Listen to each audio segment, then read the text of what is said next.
தேசிய மக்கள் சக்தி பல சபைகளை சில சிறு கட்சிகளோட சுயேட்சை குழுக்களோட இதெல்லாவற்றையும் அமைச்சு கொண்டிருக்காங்க. இதுக்கு காரணம் என்ன? அவங்களுடைய கொள்கையிலிருந்து அவங்க மாறிட்டாங்களா? பிள்ளையான் அவர்களுடைய கட்சி கிழக்குல, வடக்குல ரிஷாட் பதுதீன் அவர்களோட இணைந்து தேசிய மக்கள் சக்தி சில சபைகள் ஆட்சி அமைச்சிருக்காங்க. அப்படி பார்த்தா இனி வருகின்ற காலத்துல ஊழல்வாதிகள் கைது செய்யப்பட மாட்டாங்களா? அதுல இருந்து தேசிய மக்கள் சக்தியினுடைய கொள்கை விலகிட்டு அதுலயும் விலகிட்டு அப்படின்ற மாதிரி ஒரு கேள்வி இருக்கு. செம்மணி தொடர்பாக அரசாங்கத்துடைய நிலைப்பாடு என்ன? குற்றத்தை செய்தவர்கள் நாங்கள் அல்ல, தேசிய மக்கள் சக்தி அரசாங்கம் அல்ல. இராணுவத்தை காட்டிக் கொடுக்கின்றார்கள், சிங்களவர்களை காட்டிக் கொடுக்கின்றார்கள். இந்த மாதிரியான பல விமர்சனங்களை நாங்கள் உள்வாங்கிக் கொண்டுதான் இதற்கான நீதியை கொடுக்க வேண்டிய ஒரு சூழல் இருக்கு. ஒரு அரசாங்கம் இன்னொரு அரசாங்கத்தை விசாரிக்கக்கூடிய ஒரு சூழலில் தான் அதற்கான தீர்வு, அதற்கான தீர்ப்புகளும் அதற்கான மக்களுக்கான நியாயங்களும் பெற்றுக் கொடுக்க வேண்டிய ஒரு நிலைமை. குற்றச்செயலில் ஈடுபட்டவர்கள் என்று அடையாளப்படுத்தப்பட்டவர்கள் நிச்சயமாக தண்டிக்கப்படுவாங்க. அதிகாரம் என்பது இந்த கண்டவங்கெல்லாம் பிடிச்சிக்கொண்டு கெடுக்கிறதையும் அவங்கள கொண்டு போறதும் அல்ல, அந்த அதிகாரத்தை துஷ்பிரயோகம் செய்கிறது. யுத்தம் என்பதும் ஒரு தர்மம் இருக்கு. வணக்கம், மீண்டும் ஒரு காணொலியில சந்திக்கிறோம். நீண்ட நாளைக்கு பிறகு தேசிய மக்கள் சக்தியினுடைய ஊடக இணைப்பாளர் தாகா ஐஸ்டீன். நிறைய வீடியோக்களை நாங்கள் சந்திச்சிருக்கோம், நிறைய விஷயங்களை பேசியிருக்கோம். இன்றைக்கு ஒரு முக்கியமான விஷயம் பேச போறோம். அதாவது இப்ப நகர சபை, மாநகர சபைகள் எல்லாம் ஆட்சி அமைத்து முடிக்கப்பட்டிருக்கு. இதுல தேசிய மக்கள் சக்தி அவங்களுடைய மிகப்பெரிய ஒரு கொள்கை இருந்தது, எந்த விதமான கூட்டமைப்பும் வைக்க மாட்டோம், எந்த ஒரு சுயேட்சை குழுவை நாங்கள் சேர்த்துக்கொள்ள மாட்டோம், எந்த ஒரு சிறுபான்மை கட்சியையும் நாங்கள் இணைத்துக் கொள்ள மாட்டோம், தனி ஆட்சியாக இருக்கும், எங்களுடைய தனிப்பட்ட மக்களுடைய விருப்புக்காக மட்டும்தான் நாங்கள் செய்வோம்னு சொன்னவங்க. ஆனா இப்ப தேசிய மக்கள் சக்தி பல சபைகளை சில சிறு கட்சிகளோட அதோட சுயேட்சை குழுக்களோட இதெல்லாவற்றையும் அமைச்சு கொண்டிருக்காங்க. இதுக்கு காரணம் என்ன? அவங்களுடைய கொள்கையிலிருந்து அவங்க மாறிட்டாங்களா? இல்லை, நிச்சயமாக கொள்கையிலிருந்து மாறல. ஒரு அரசாங்கம் என்பது ஆட்சியை கைப்பற்றுவதும் ஆட்சி அமைப்பதும் நாட்டினுடைய அபிவிருத்தி, நாட்டினுடைய வளர்ச்சி, இதெல்லாம் எந்த விதமான மாற்று கருத்தும் இல்லை. எனவே அரசாங்கம் அதனுடைய பிரதேச சபைகளை கைப்பற்றுவது என்பது அந்த பிரதேசத்தினுடைய மத்திய அரசாங்கம் அல்லது ஆளும் பாராளுமன்றம் எங்களுடைய கையில் இருக்கிறது, ஜனாதிபதி எங்களுடைய கையில் இருக்கிறது. அதன் மூலமாக கொடுக்கப்படுகின்ற நிதிகளை நேரடியாக மக்கள் மன்றத்திற்கு கொண்டு சேர்க்கவோ அல்லது மக்கள் அந்த அபிவிருத்தியை பெற்றுக்கொள்வதற்கான ஒரு நடவடிக்கை எடுக்க வேண்டுமாக இருந்தால் அந்த பிரதேச சபைகளும் எங்களுடைய கைகளில் இருக்க வேண்டும். அப்போதுதான் முழுமையான அபிவிருத்தியை அந்த மக்களுக்கு கொண்டு சேர்க்க முடியும். அந்த அடிப்படையிலே சபைகள் முழுமையாக எங்களுக்கு கிட்டத்தட்ட 340 அல்லது 350 சபைகள் இருக்கின்றது. இதிலே முழுமையான சபைகளை நாங்கள் நாடு பூராவும் பெற்றுக்கொள்ள வேண்டும். அந்த சூழல் அமையாத காரணம் ஒன்று எங்களுக்கு அந்த நிலை ஏற்பட்டது. காரணம், தேர்தல் இடம்பெற்ற தினம், அதே நேரம் மக்கள் தொடர்ச்சியாக 3 தேர்தலை 3 மாத காலங்களுக்குள்ளாய் முகம் கொடுத்த காரணத்தின் காரணமாக தேர்தல் மீது வாக்களிக்கும் விதத்திலே களைப்பு ஏற்பட்டது. எனவே நாங்கள் இந்த கட்சிகளூடாக இணைந்ததன் காரணம் அது ஒரு சபையை அமைத்துக் கொள்ள மாத்திரம்தான்.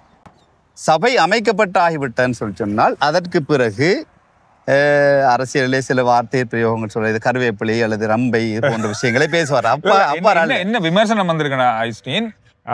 முதல் இப்படி அவங்க சொல்லவே இல்லை, அவங்களுடைய கொள்கையே இதுதான், சேர்க்கவே மாட்டோம் அப்படின்ற ஒரு கொள்கையை இவங்க மாத்திட்டாங்கன்ற ஒரு கேள்வி மக்கள் மத்தியில இருக்கு. அதுதான் விஷயம். இல்ல, நிச்சயம் மத்திய பிரசாரங்கள் இப்படி பேசப்படல. மத்திய அரசாங்கம் பாராளுமன்ற அதிகாரமும் ஜனாதிபதியுடைய அதிகாரம் எங்களிடம் இருக்கின்ற போது நாங்கள் அந்த இடத்துல எந்த விதமான மாற்றங்களையும் கொண்டு வரவில்லை. அது அரசாங்கத்தினுடைய முழுமையான 3/2 பெரும்பான்மை இருக்கின்றது. இங்கு அரசாங்கத்துடைய நிதிகள், அரசாங்கத்துடைய அபிவிருத்தி மக்களை சென்றடைய வேண்டுமாக இருந்தால் பிரதேச சபைகளோ நகர சபைகளோ எங்களுடைய ஆளுமைக்குள் வர வேண்டும், எங்களுடைய ஆட்சி அதிகாரத்துக்கு உட்பட்ட வகையிலே அமைய வேண்டும். அந்த அடிப்படையில் தான் நாங்கள் இந்த இடத்துல ஒரு நெகிழ்வுத்தன்மை ஏற்படுத்தியிருக்கோம். சபைக்குள்ளே ஒரு வரவு செலவு திட்டம் ஒன்றை கொண்டு வருகின்ற போது இவர்களுடைய உதவி தேவைப்படும். அந்த சந்தர்ப்பத்தில் எங்களுடைய செயற்பாடு காரணமாக இப்போது இருக்கக்கூடிய மாற்றுக் கட்சிகளில் இருக்கக்கூடிய நல்லவர்கள், இன்னும் மாற்றுக் கட்சிகளில் இருக்கக்கூடிய நல்ல சிந்தனை, நாடு குறித்த சிந்தனை உடையவர்கள் இருக்கின்றார். முழுமையாக மாற்றுக் கட்சிகளிலே போட்டியிட்டவர்கள் அத்தனை பேருமே ஊழல்வாதிகளாக, கட்சியின் தலைமைத்துவம் ஊழலில் ஈடுபட்டதாக இருக்கலாம், ஆனால் கட்சியிலே அங்கத்தவர்களாக இருப்பவர்கள் நாடு குறித்து சிந்திக்கக்கூடியவர்கள் இருக்கின்றார். இன்னும் ஒரு முக்கியமான ஒரு கேள்வி மக்கள் மத்தியில் இருக்கு. இவங்க சேர்க்கவே முடியாம மாட்டோம்னு சொன்ன சுயேட்சையா இருக்கட்டும், எதிர்கட்சிகளா இருக்கட்டும், இந்த ஊழலோடு சம்பந்தப்பட்டவர்கள் விமர்சிக்கப்பட்ட கட்சிகளாக இருக்கட்டும், இவங்களோடையும் சேர்ந்திருக்காங்க. குறிப்பா நேரடியாக சொல்ல போனா பிள்ளையான் அவர்களுடைய கட்சி கிழக்குல, அதே போல வடக்குல ரிஷாட் பதுதீன் அவர்களோட இணைந்து தேசிய மக்கள் சக்தி சில சபைகள் ஆட்சி அமைச்சிருக்காங்க. அப்படி பார்த்தா இனி வருகின்ற காலத்துல ஊழல்வாதிகள் கைது செய்யப்பட மாட்டாங்களா? அதுல இருந்து தேசிய மக்கள் சக்தியினுடைய கொள்கை விலகிட்டா, அதுலயும் விலகிட்டா அப்படின்ற மாதிரி ஒரு கேள்வி இருக்கு. இல்லை, நிச்சயமாக அது இல்லை. இந்த விமர்சனங்களை வைக்கக்கூடியவர்கள் எதிர்த்தரப்புவாதிகள். அதாவது எங்களுடைய கட்சி ஸ்திரத்தன்மை இல்லாத ஒரு கட்சியாக இருக்கின்றது, இந்த அரசாங்கம் ஸ்திரமற்ற ஒரு நிலைமையில் இருக்கின்றது என்ற ஒரு விடயத்தை மக்களுக்கு கொண்டு சேர்க்க வேண்டும் என்பதற்காக எதிர்த்தரப்பினர் வைக்கக்கூடிய ஒரு வாதம் தான். குறிப்பாக இந்த கேள்வி வந்ததற்கு காரணம் மக்கள் மத்தியிலே அதிகமாக பேசப்படக்கூடிய பிள்ளையானுடைய கைதுக்கு பிறகு பிள்ளையான் பல குற்றங்களிலே ஈடுபட்டிருக்கிறார் என்ற விடயங்கள் நிரூபிக்கப்பட்டிருக்கிறது. அதே போன்று ஊழல் சம்பந்தப்பட்ட விடயத்தில் ஒரு சில பாராளுமன்ற உறுப்பினர்கள் பேசப்படுகிறார், அவர்களுடைய கட்சி போன்ற விடயங்கள் பேசப்படுகிறது. இவர்களுடைய கைது இடம்பெறுமா பெறாதா என்பதும் இவர்களுடைய இணைந்து இந்த உறுப்பினர்களுடைய இணைந்து கொண்டு நாங்கள் சபையை அமைப்பதும் எந்த விதமான ஒரு இடையூறுகளையும் ஏற்படும். கைது செய்கிற நடவடிக்கையே பாதிக்காது. அதற்கு உதாரணமாக சொல்றேன், இனிய பாரதி என்று சொல்லக்கூடிய பிள்ளையானுடைய முக்கியமான ஒரு உறுப்பினராக இருந்தாலும் அம்பாறை மாவட்டத்திலே அந்த காலத்திலே ஒரு உறுப்பினராக செயற்பட்ட மாகாண சபையிலே உறுப்பினராக செயற்பட்ட ஒருவர், அவருடைய கைது இடம்பெற்றிருக்கின்றது சபை அமைத்ததன் பின். மட்டக்களப்பிலே பிள்ளையானுடைய உறுப்பினர் ஒருவரை இணைத்து கொண்டு சபையை அமைத்ததன் பின்னர் தான் இனிய பாரதியுடைய கைது இடம்பெற்றிருக்கின்றது.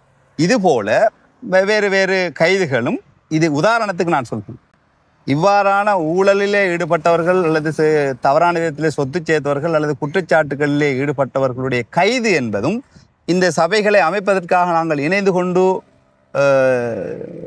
சபையை அமைத்ததும் எந்த விதத்திலுமே எந்த விதத்தை பாதிப்பாது. அது வேறு சப்ஜெக்ட். இது இந்த இடத்தில் மாத்திரம் சபையை அமைப்பதற்காக அவர்களுடைய உதவி பெற்றுக்கொள்ளப்பட்டது. சபையை அமைத்தாகிவிட்டது. இனி அவர்கள் எங்களோடு இருக்கிறார்களா இல்லையா என்பது இரண்டாவது கருத்து.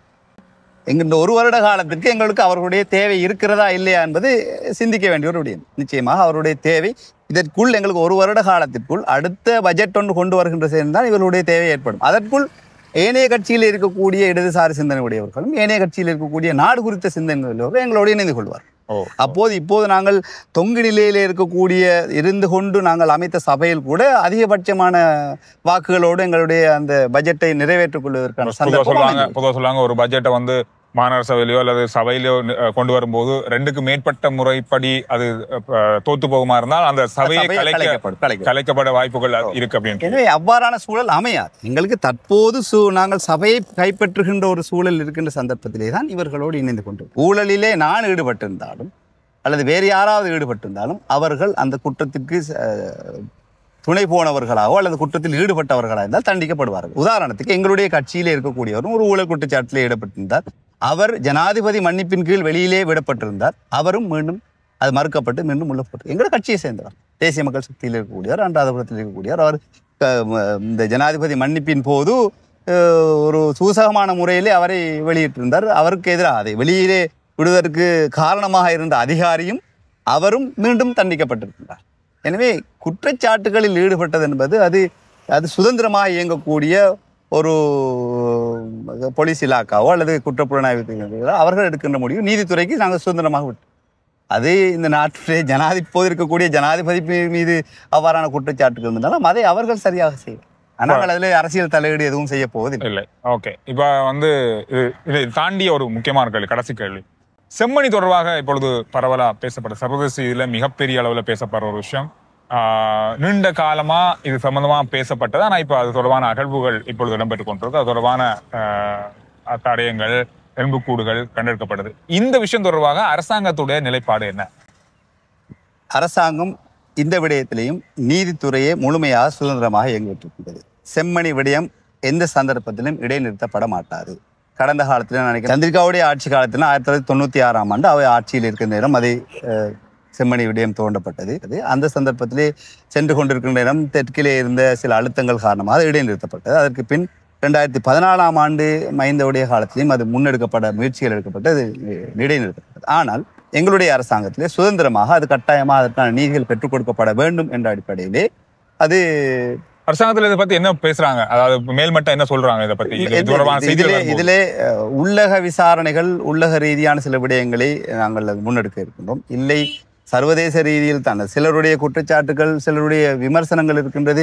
குற்றத்தை செய்தவர்களிடமே நாங்கள் திரும்பவும் நீதியை கேட்டால் எங்களுக்கு நீதி கிடைக்காத அடிப்படையில் குற்றத்தை செய்தவர்கள் நாங்கள் அல்ல, தேசிய மக்கள் சக்தி அரசாங்கம் அல்ல. தேசிய மக்கள் சக்தி அரசாங்கத்தில் இருக்கக்கூடிய ஒரு சிந்தனை, அந்த சிந்தனையில் இருக்கக்கூடிய யாருமே இந்த குற்றத்திலே ஈடுபட்டது அந்த கால யுத்த சூழலிலே அந்த காலத்தில் இருந்த இராணுவ அதிகாரிகள் மூலமாக அது இடம்பெற்று. இந்த விடயத்தில் வருகின்ற போது பல குற்றச்சாட்டுகளுக்கு இந்த எங்களுடைய அரசாங்கம் முகம் கொடுக்க வேண்டியது. இராணுவத்தை காட்டிக் கொடுக்கின்றார்கள், சிங்களவர்களை காட்டிக் கொடுக்கின்றார்கள். இந்த மாதிரியான பல விமர்சனங்களை நாங்கள் உள்வாங்கி கொண்டுதான் இதற்கான நீதியை கொடுக்க வேண்டிய ஒரு சூழல் இருக்கின்றது. முன்னே தினம் எங்களுடைய ஜனாதிபதியினுடைய ஒரு விடயம் பேசப்பட்டிருந்தது. மிக கடினமான ஒரு நிலையிலே தான் எங்களுடைய ஈஸ்டர் குண்டு தாக்கல் விடயத்துக்கே நாங்கள் அவர்களுக்கு நீதியை பெற்றுக் கொடுக்க வேண்டிய ஒரு சூழலிலே இருக்கின்றோம். ஒரு அரசாங்கம் இன்னொரு அரசாங்கத்தை விசாரிக்கக்கூடிய ஒரு சூழலில் தான் அதற்கான தீர்வு, அதற்கான தீர்ப்புகளும் அதற்கான மக்களுக்கான நியாயங்களும் பெற்றுக் கொடுக்க வேண்டிய ஒரு நிலைமை. அதே போன்ற ஒரு சூழல் தான் இங்கே ஒரு அரசாங்கத்திற்கான போராடிய அரசாங்கத்திற்காக யுத்தம் நடத்திய ஒரு தரப்பினருக்கு எதிரான ஒரு குற்றச்சாட்டு. ஆனால் அதிலே பாதிக்கப்பட்ட மக்களுக்கு நிச்சயமாக நீதி வழங்கப்பட வேண்டும் என்ற அடிப்படையில் அந்த நிலைப்பாட்டில் அரசாங்கம் இருக்கு. அந்த நிலைப்பாட்டில் இருக்கு. நிச்சயமாக அவர்களுக்கு நீதி வழங்கப்படும். இதை வைத்துக்கொண்டு அரசியல் செய்யக்கூடிய தரப்பினர்கள் அரசாங்கத்தை குற்றஞ்சாட்டுவதோ ஒரு சில விடயங்களை வைத்து அவர்களை விமர்சிப்பது அவர்களுடைய அரசியல் தேவைக்காக செய்யும். ஆனால் அரசாங்கத்துடைய நிலைப்பாடு அந்த மக்கள் பாதிக்கப்பட்ட மக்களுக்கான நீதியை பெற்றுக் கொடுக்க வேண்டும் என்பதிலே எந்த விதமான பின்னடைவுகளும் இல்லாமல் நாங்கள் செய்வதற்காக சுதந்திரமாக நீதித்துறையையும் காவல்துறையினரையும் புலனாய்வுத்துறையினரையும் நாங்கள் விட்டுவிட்டோம். இந்த அரசாங்கம் அதில் எந்த விதத்திலும் அரசியல் தலையீடு செய்யாது. அதற்கான நீதிகள் வழங்கப்படும். தீர்ப்புகள் என்பது அரசாங்கம் சட்ட ரீதியாக வழங்கப்படுகின்றது. தீர்ப்புகள் சட்ட ரீதியாக வழங்கப்படுகின்றது ஒட்டுமொத்த நாட்டு மக்களும் அதை ஏற்றுக்கொள்ள வேண்டும். அந்த சட்டத்தை அந்த தீர்ப்பை அவமதித்த ஒரு நிலைக்குள்ளே செல்லப்படாது. சாட்சியங்கள் சரியாக அமைகின்ற போது குற்றவாளிகள் தண்டிக்கப்படுவார். அந்த அடிப்படையில் இதில் சாட்சியங்கள், இந்த எலும்புக்கூடுகள் என்பது புதைகுழியிலிருந்து எடுக்கப்படுகின்றது. எலும்புக்கூடுகள் என்பது ஒரு சாட்சியங்கள். இந்த சாட்சியங்கள் சரியாக அமைகின்ற போது குற்றச்செயலில் ஈடுபட்டவர்கள் என்று அடையாளப்படுத்தப்பட்டவர்கள் நிச்சயமாக தண்டிக்கப்படுவார். அதிலே ஒட்டுமொத்த இராணுவத்தினரும் அல்லது ஒட்டுமொத்த காவல்துறையினரும் இதிலே பாதிக்கப்படுது. இந்த குற்றச்செயலிலே ஈடுபட்ட அவர்களுடைய அதிகாரத்தை துஷ்பிரயோகம் செய்தவர்கள். அதிகாரம் என்பது இந்த கண்டவங்கெல்லாம் பிடிச்சிக்கொண்டு கெடுக்கிறதையும் அவங்கள கொண்டு போகிறதும் அல்ல. அந்த அதிகாரத்தை துஷ்பிரயோகம் செய்வது. யுத்தம் என்பதும் ஒரு தர்மம் இருக்கின்றது. அந்த தர்மத்தை மீறி செயற்பட்ட இரு தரப்பினர் தர்மத்தை மீறி செயற்பட்டிருப்பார்களாக இருந்தால் இதிலே நேரடியாக அரசாங்க தரப்பினருக்கு எதிராக வழக்குகளை தாக்கல் செய்ய முடியும். ஆனால் அடுத்த தரப்பினர் என்பது இப்போது இல்லை. அவருக்கு யாருக்கு நாங்கள் அந்த வழக்கை தாக்கல் செய்து யாருக்கு குற்றவாளி என்று நிரூபிப்பது, யாருக்கு தண்டனை வழங்குவது, அந்த ஒரு நடைமுறை சிக்கல் இருக்கின்றது. எனவே அரசு தரப்பில் இருக்கக்கூடியவர்களுக்கான அந்த குற்றத்திலே ஈடுபட்டவர்களுக்கான சில விடயங்கள் இருக்கு. ஆனால் அரசாங்கம் நிறைய இப்போது அந்த காலகட்டத்தில் 1990ஆம் ஆண்டு 96ஆம் ஆண்டு காலகட்டத்தில் இந்த குற்றச்செயலில் ஈடுபட்டவர்கள் அநேகமானவர்கள் இராணுவத்தை விட்டு விலகி அல்லது இராணுவத்திலிருந்து ஓய்வு பெற்ற நிலையிலே இருக்கின்றார்கள். இனி அவ்வாறானவர்கள் இராணுவ அதிகாரிகளே இந்த குற்றச்செயலில் ஈடுபட்டவர்கள் தவறு என்று சொல்லக்கூடிய சில நிலைகளும் வந்திருக்கு. குற்றச்செயலில் ஈடுபட்டவர்கள் தண்டிக்கப்படுவதற்கு இந்த சாட்சியங்கள் நிச்சயமாக சேகரிக்கப்பட வேண்டும். இந்த புதைகுழிகள் தொடர்ந்து முன்னெடுக்கப்பட வேண்டும். இதிலே அரசாங்கம் எந்த விதமான தலையீடும் செய்து அரசாங்கம் இதற்கு உதவி செய்ய நிலைப்பாட்டிலே தான் தேசிய மக்கள் சக்தி அரசாங்கம் இருக்கு. நன்றி. மீண்டும் ஒரு தடவை சந்திப்போம். இன்னும் பல விஷயங்கள் பேச இருக்கு. இன்னும் ஒரு வீடியோவில் நாங்கள் சந்திக்கலாம். நன்றி சந்துரு. முக்கியமாக நாங்கள் இவ்வாறான மக்கள் மத்தியில் இருக்கக்கூடிய சலசலப்பு தன்மை வருகின்ற போது நீங்கள் என்னை அழைத்து இதற்கான சில விளக்கங்கள் கேட்கின்றதுக்கு நான் அதிகப்படியான நன்றியை தெரிவிக்க வேண்டும். உங்களுடைய சேனல் இன்னும் இந்த மக்கள் மத்தியிலே சென்று மக்களுக்கு விழிப்புணர்வுகளை கொடுப்பதோடு மக்களுக்கு நல்ல தெளிவுகளை கொடுக்க வேண்டும் என்ற பிரார்த்தனையோடு உங்களுக்கு நன்றி. நன்றி. நன்றி அஸ்டின்.